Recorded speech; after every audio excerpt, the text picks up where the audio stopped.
welcome back to another little motorbike video. So what am I talking about in today's video? Well, hopefully the title of the video will give that away. So, trying to sell my Ducati I'm16. So I'm going to a shop that I used to use for MOTs, but I moved location and going back there just for the MOTs, I don't know, it wasn't really worth it. But it's a really nice shop. It's called Power Sport and Classic in Christchurch. So we're going to go down there and see if this chap might be interested. Main reason I decided, obviously I just wanted to go out for a ride anyway, but the main reason I decided to offer it to this guy is because he's got one for sale currently that's got a lot more miles than mine, but it's more, like quite a lot more than what I'm after for mine.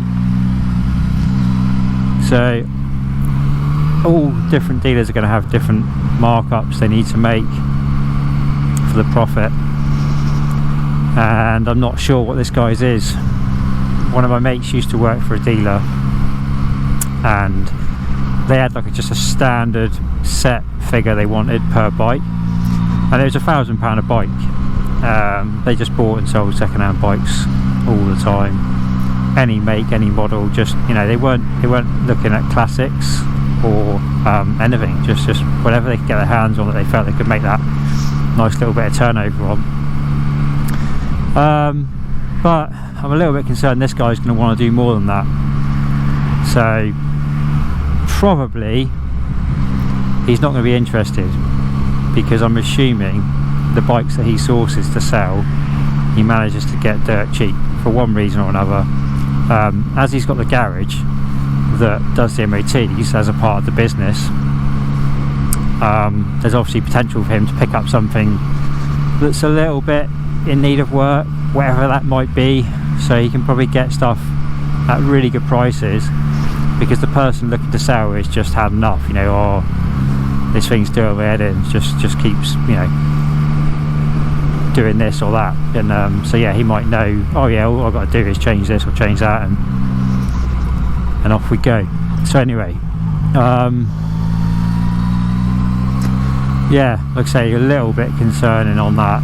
And I suppose the other thing is, when selling a Ducati, especially a vintage one, well, maybe all of them, but I'm kind of thinking vintage ones, the owners are looking for something quite particular and they're quite fussy. So yeah, we're going to see. But his shop's just up here on the left, so I'm going to pull over. I'll stop filming when I go in and speak to him, and then I'll come out and we'll see what's happened.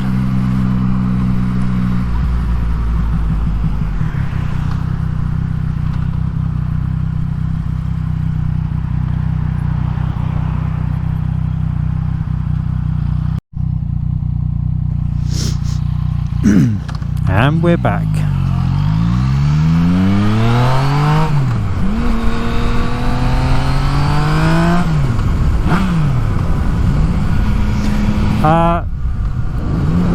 So what do you reckon the outcome was of me asking a dealer if he wants to buy my bike? Well, I already thought it's unlikely that we can come to a good deal, based on the profit margin a dealer's going to want to make, and a figure that I need to take just to cover my costs. You know, like I haven't even had the Ducati on the road. I bought it as a dream bike when I was around school age. I might have just left school, I can't really remember, but they were released, they came out, and oh my god, they're obviously absolutely gorgeous. You know, like you were looking at the other competition, the bikes around there, whether they were Japanese or Italian doesn't really matter, they all look just like back in the Stone Age compared to the 916. It came out, and I remember thinking, wow. So yeah, at that age, you know, you just left school or whatever, can't afford that for shit, you know. And being a big engine bike, I started out riding the traditional way of just having a 125, you know, working my way up. I even went to 400 and then the 600. So yeah, for me to jump on a 916 back at that age wouldn't have been possible. But I used to go to my local dealer that would sell those bikes along with the MV Augustas and stuff like that. And yeah, you know, you used to see these guys rock up. They just bought one a couple of years before, nice brand new 916, and of course stuck in my mind as a bike that I'd always liked to have. And yeah, the opportunity arose, sort of thing. Saw the bike, you know, and I felt this one isn't too bad. There wasn't a lot out there. There wasn't a lot of choice to try and find a nice one. So yeah, you know, but from what I found, yeah, you know, if I'd have waited around longer, I was a little bit impulsive, as I quite often am. I could have probably found a better example, or something that suited, you know, what I was looking for better, or something like that. But from what was available at the time, I got, obviously, you know, the best choice for me. So yeah, so I just went and spoke to the chap in Power Sport and Classic, and like I say, it's a really nice dealership, combined garage. So if you live in the area or whatever, perhaps go and check them out. I haven't told the guy I'm posting a YouTube video where I'm going to mention his shop, so hopefully that won't be an issue. I'm obviously promoting his business, so I'm pretty sure he'll be fine with that. Yeah, so I had a chat with him, quite a long chat actually. I was probably in there, well, fuck me, probably about an hour, can't really remember.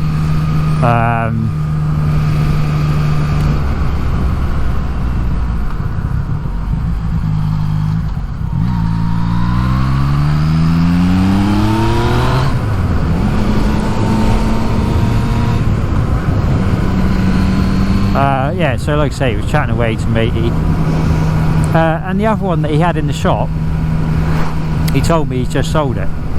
So I'm thinking, well, that's good then, because it was up for 13. So I'm kind of thinking, well, you know, I know what I want for my bike, that gives him a healthy profit, happy days. But it didn't turn out like that. So what happened is, the guy that he didn't buy the bike, he was selling it on commission, and the guy that let him sell it on commission had told him, let's say 2 or 3 months earlier, that he had someone interested in the bike, but he was like, well, you know, I would like you to try and sell it for me, blah blah blah. Why are you telling me I'm doing 60, mate? I'm doing fucking 40. You need to get a fucking speed test thing sorted out. So anyway, he had it in his shop for, like I say, sort of 2 or 3 months, I guess.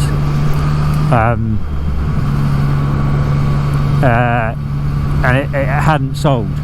And then this owner of the bike just turned up one day with this chap that had obviously been previously interested. And he did a deal with this chap and sold it to this chap, without cutting in the owner of Power Sport and Classic. So Power Sport and Classic was not impressed, because he must have had a figure in mind that he was going to make profit wise on this bike, and he's obviously stored it in his shop for however long. He's paid to advertise it, and I don't know what else he did to the bike. Maybe nothing, he might have serviced it, don't know. So yeah, so like I say, we sort of discussed the options, and he said, oh, I don't think I'd be able to purchase it from you outright, so I think it looked like a more likely option was going to be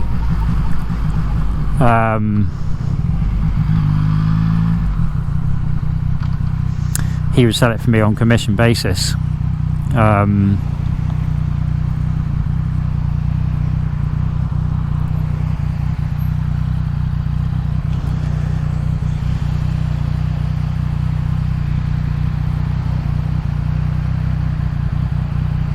Yeah, sorry, I'm just waiting for the opportunity to go, and that's my opportunity.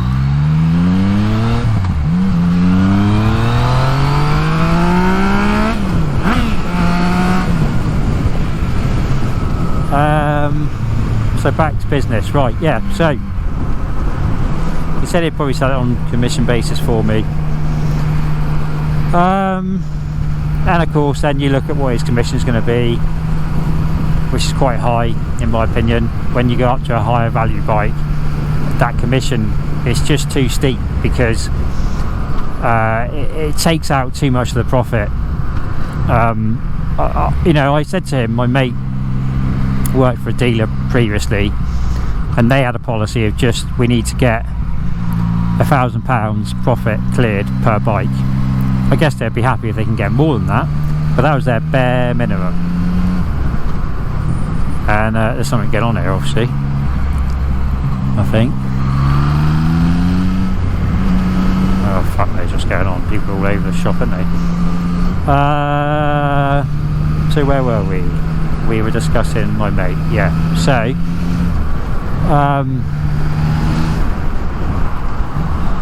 yeah, I did tell the guy in the shop that as well. I said, oh, you know, I know someone who's previously worked for a dealer and they wanted £1,000 profit per bike, you know, just to probably try and make him see a little bit of other options, shall we say. And he was quite good with that. He said, yeah, you know, at the end of the day, maybe I don't necessarily need to actually make my 20%. Maybe I can just make, you know, a lesser fee.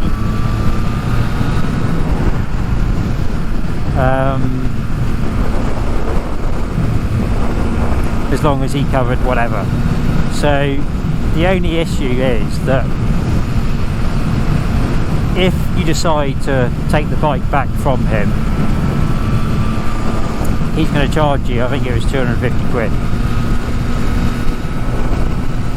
which is to cover the fact that I guess I don't know what he's done exactly, but I guess he's kept the bike in his shop or whatever. Advertising costs, yes, they are an issue, but I don't know whether that comes out of my profit anyway.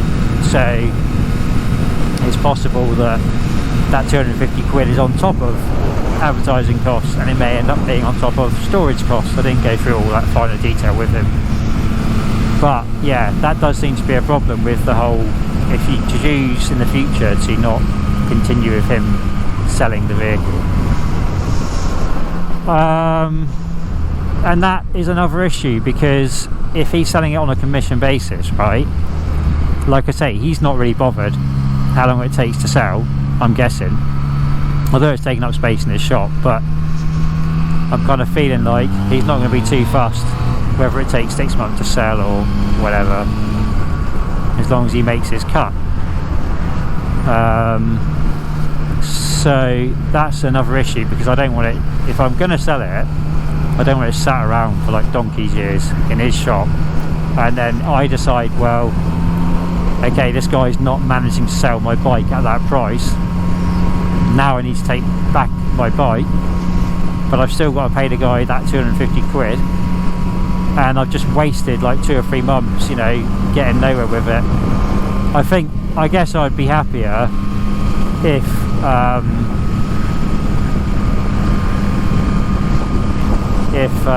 he was going to buy it outright, and then that way I've got the money and I can just do whatever, can't I? But I thought it was worth a go, because like I say, I thought if he was looking at it from the point of view of like that other bike that he had for sale, I was just thinking, you know, he could buy it off me for what I want for it, and he's still going to make decent profit. So yeah, that's where, like I say, I felt it could work for both of us. quite nicely.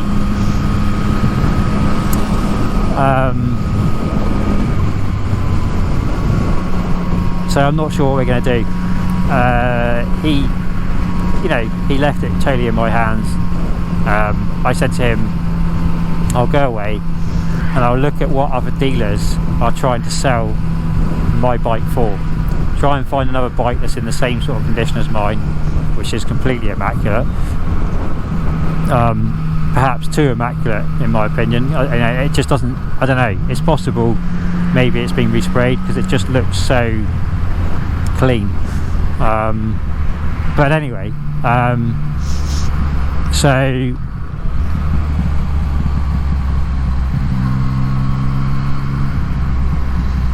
yeah, so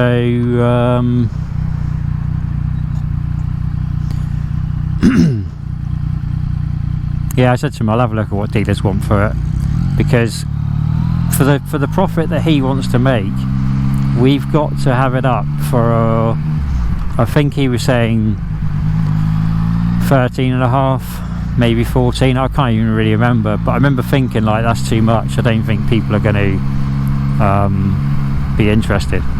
And if you've got something up at such a high price, that then means it's going to take longer to sell. Yeah, I'm just not, I don't know, I'm not really sure about it, whether it's better for me to go and sell it privately at, let's say £2,000 less than what he wants to get for it, but that means that hopefully I can get a lot more interest in it. Or do I think, well, I can give it to him and then he's got it sat in his shop, it's his problem to deal with all the phone calls and information. He'll know what my bottom line is, so he doesn't need to be contacting me all the time. I'll tell him, look, that's the bare minimum I'm taking for the bike. If it doesn't get that, don't sell it.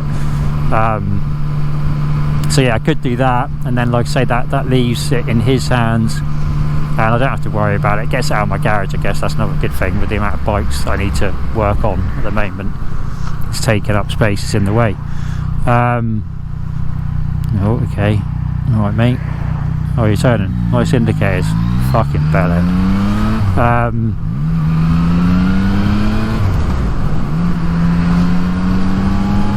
Yeah, don't know, I'm going to have to make a decision on it. Like I say, I just wanted to go down there today because it has actually stopped raining. I mean, here in the south of England, it's been raining pretty much non-stop for the last maybe 3 months. I mean, obviously you might get a day here and there like this day, but even that's a bit rare. Generally there's rain at some point during the day, which is unusual for us.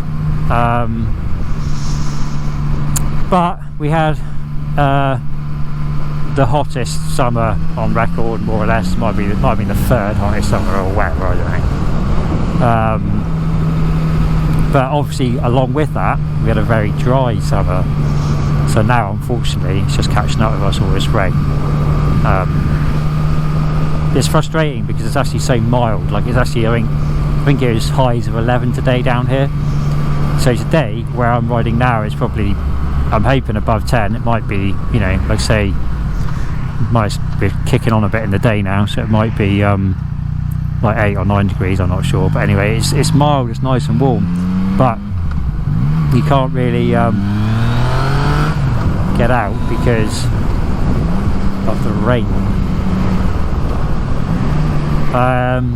Anyway, so it was good to see him and speak to him, because it gave me some perspective on my 916, because the previous one, it was one owner from new. Mine I think has had, well, I think I'm now the 5th owner, I think. I'll have to double check.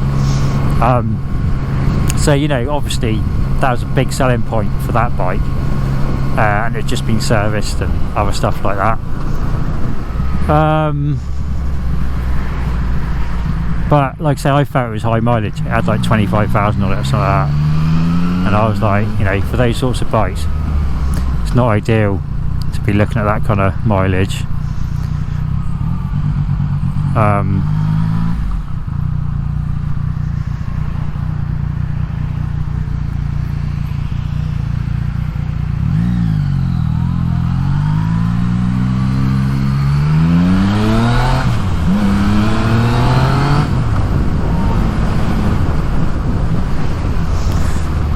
So yeah, that was good to find out. And the guy that bought it, apparently they were very thorough. They were completely taking off fairings and having a right good old look at it.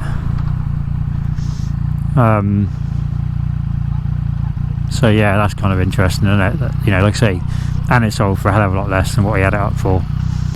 But that was because, like I say, the guy cut a deal with someone else, then he hasn't got to pay the profit to the dealer that would have been previously agreed on.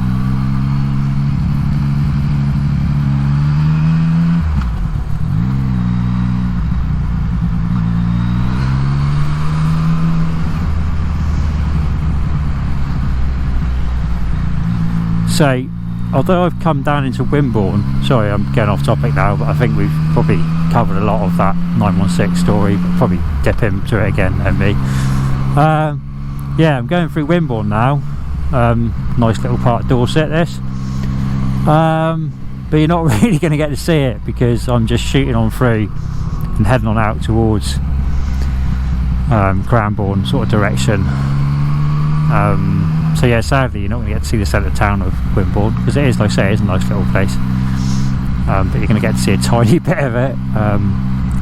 But yeah, obviously some people, I'm hoping, well, I don't know, it doesn't matter, does it? You watch the video for whatever reason you want, but yeah, I'm kind of thinking some people might watch my videos from a point of view of looking at places, you know, around this area. So like I say, Wimborne, that'd be one of them.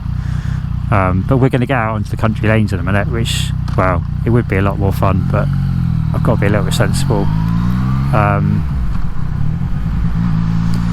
But yeah, so that's yeah, that's a thing. Like I say, people would be probably more interested in seeing the video footage of like this area, like I say, rather than looking at the topic of whatever I happen to be yakking on about. But yeah, yeah, let's drop back onto the Ducati then. So yeah, like I say, matey said he might take less than whatever his, you know, standard figure is on percentage wise. But we also discussed that when we sell the bike, we'd need to be offering the new owner a nice service with it. Well, perhaps just the belts, perhaps rather than a full service, perhaps just the belts, because they're now coming up to about 2 years since changed, and although it's done no mileage since the change, there's this whole thing of about, you know, 2 years thereabouts, get them changed. But I don't personally, I've never had a Ducati before this one, and you know, I don't really know, but I don't think that 2 years thing is a real big issue if you turn the engine over regularly. I mean, if it's been sat there for 2 years and not been turned over for 2 years, then I can see the kind of issue of brittle rubber. You know, I kind of think, yeah, maybe it'll break down a bit.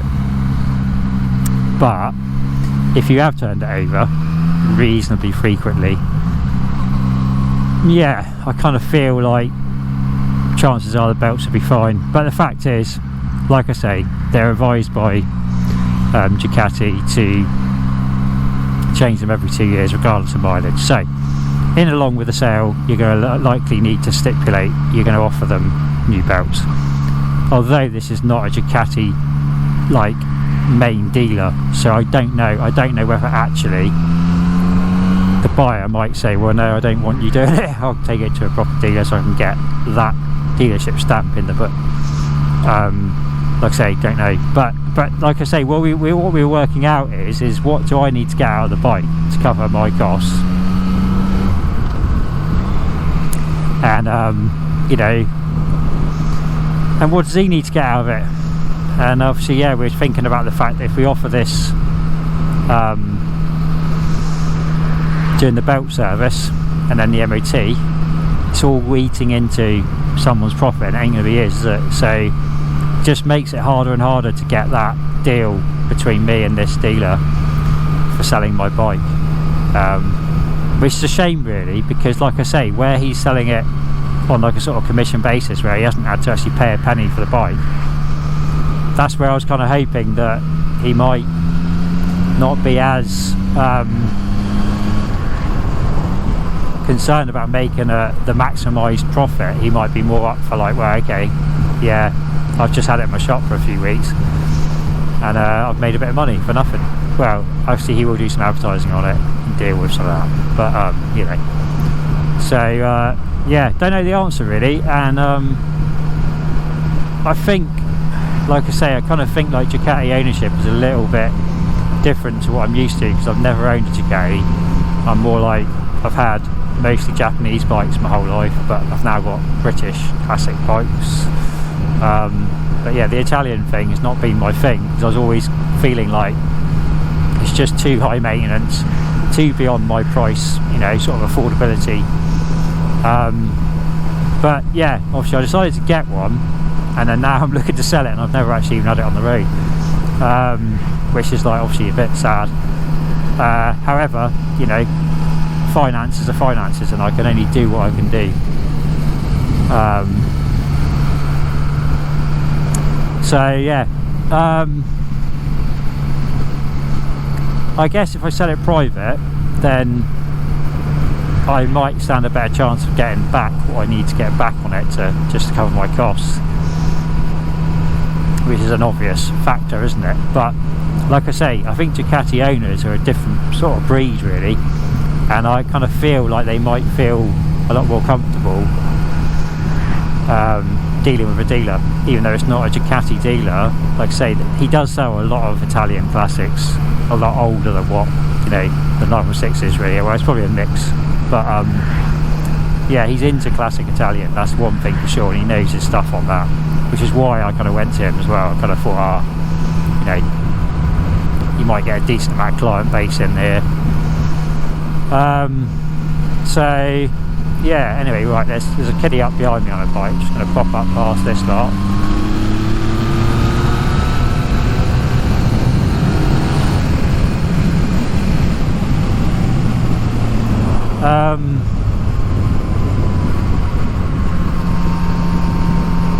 So yeah, like I say, I don't really know what's the best way forward with Ducatis and 916s and selling them on.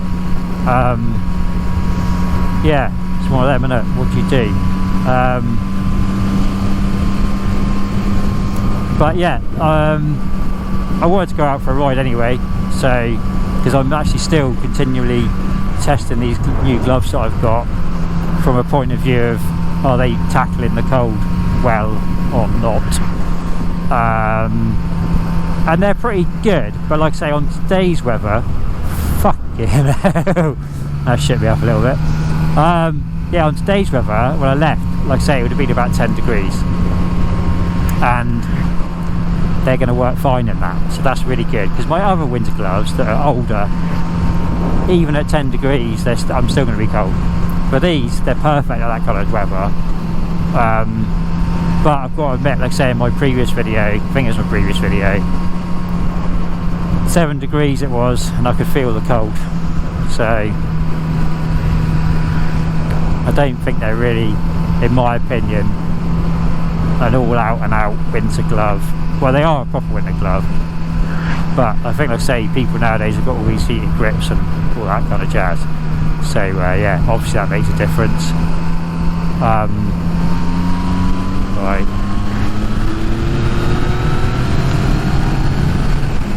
Come on, little Caterham 7 bush. Anyway, no, I shouldn't fuck about with him. He obviously just got frustrated, sat behind them cars. Yeah, but like I say, the handy part of this ride is you're going to get to see some nice parts of the countryside here. Although I don't know how much of it I'm going to go into. I'm not sure whether I'm going to go down into Ramble or whether I'm going to turn off and go through Rowan. I haven't decided yet. But either way, you get to see. This is a fucking amazing road, by the way. If you're a motorcyclist and you like, you know, go for a good, fast-paced country lane ride, this is one to go for. So, don't know the name of the road. The number, whatever you want to call it, but it's the road from Wimborne to Cranbourne, so you can look that up. or I might go past the side place somewhere and go, oh yeah, it's the A335 or whatever the fuck it is. Porton Inn just coming up here, look, nice little pub, but it's a staggered junction and I'm always a bit cautious around these junctions, but luckily there's nothing there, so we can try and catch up maybe again. Yeah, so anyway, with regards to this Ducati, I'm open to anyone leaving a comment in the description on how they would sell, you know, a high-end, high-performance, classic Italian motorcycle.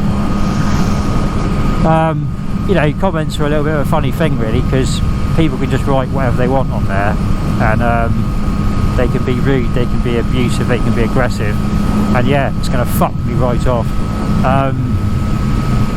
But like I say, if you've got any actual helpful, positive, whatever information, advice on selling classic, you know, Ducatis or whatever, that'd be handy. I mean, I have kind of thought about whether it'd be an option to have a look on a Facebook page. There's probably a Ducati 916 owners page or whatever, well, it probably covers the 748 as well, and the 996, 998, because they all look the same basically, don't they? So yeah, there might be a group there that I could interest in it, but I'm kind of reluctant to do that, because I often feel like even if I was to sell some of my classic British bikes, even if I was to sell them within the owners club that I'm in, I feel that the owners are looking for something for nothing, and it's probably not the best option, I don't think. You know, I think sometimes you're better off just putting it out there to the world, and then the person that is looking for a 916, he's happy that he's found a nice bike and paid a good price. Whereas your actual owners group kiddies, a lot of them, like I say, unless it's dirt cheap, they're not interested. So, and I'm not interested in providing that for them, because I'm trying to get back what I paid for it. And yeah, I mean, really, I should keep it, I think. But the thing that's doing my head in with it is the fact that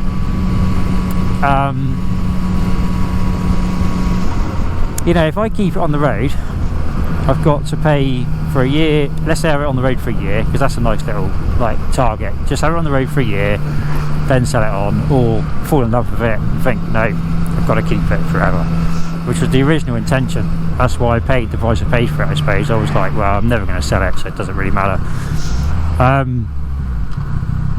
Anyway, so yeah, so if I get it on the road, like say for like a year, then I'm looking at a year's worth of insurance, which I don't think's like, that's just, it is what it is, I suppose.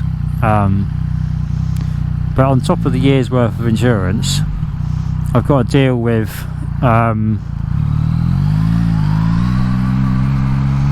taxing it and MOTing it, and the biggest one that's on my mind is the servicing.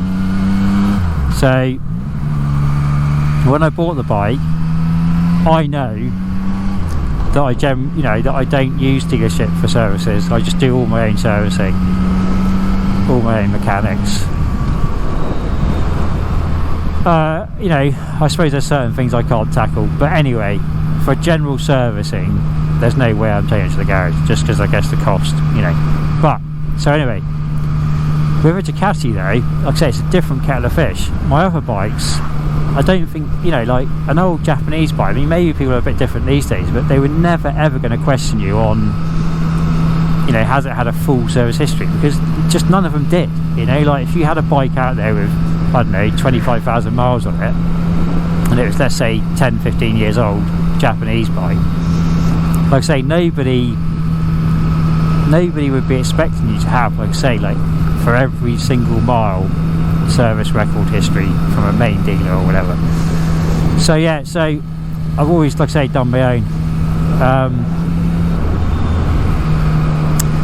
But with the Ducati, my concern is that if I start doing my own services, it's going to devalue the bike monstrously, because when I was looking for a Ducati 916, the things that affected the value were mileage, biggest, yeah, the most value affecting factor was mileage. But you know, service history was another one.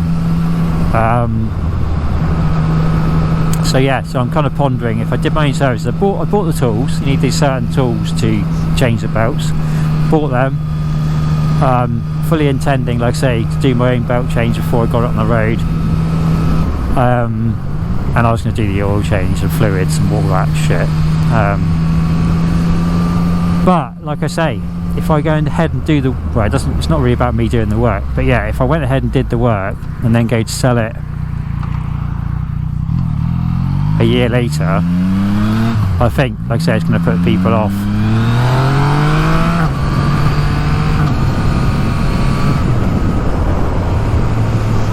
So that then puts me in a predicament. You know, I don't want to go and spend out on a Ducati service, main dealer Ducati service, for the 916 to ride it for a year, to then sell it, knowing that, okay, someone might take on board it's only been on the road for a year, and that it's only done, let's say, I'm probably going to do 500 miles on it in a year, something like that, maybe 1,000. You know, but they might still be thinking, well, I still want to get it serviced, which then, like I say, means they're going to want to try and take that off the price of the bike. And of course, we've already had to pay for the service on my end. So yeah, like I say, I'm unsure. At the moment, like I say, I'm thinking about this, constantly thinking about it from the point of view, if I sell it now, even though I've never had it on the road, we've got that advantage of I haven't had to pay to insure it and tax it and MOT it, and I've avoided the servicing, because like I say, when I bought it, it had a year and a half since the belts were done, and yeah, so I already knew when I bought it, yeah, I'm going to be doing the belts, and that's going to be the same for the next person, I guess. Now look, I'm going to pull in here at this pub. Where's the fucking entrance? Just there, right, okay. And I'm going to actually stop filming and call an end to this little video, because I was, like I say, slightly unsure how much further we could go with the topic of the 916. Anyway, thanks for watching, I hope you enjoyed, and like I said before, if you want to put a comment on how to sell a 916, please do. Thanks for watching.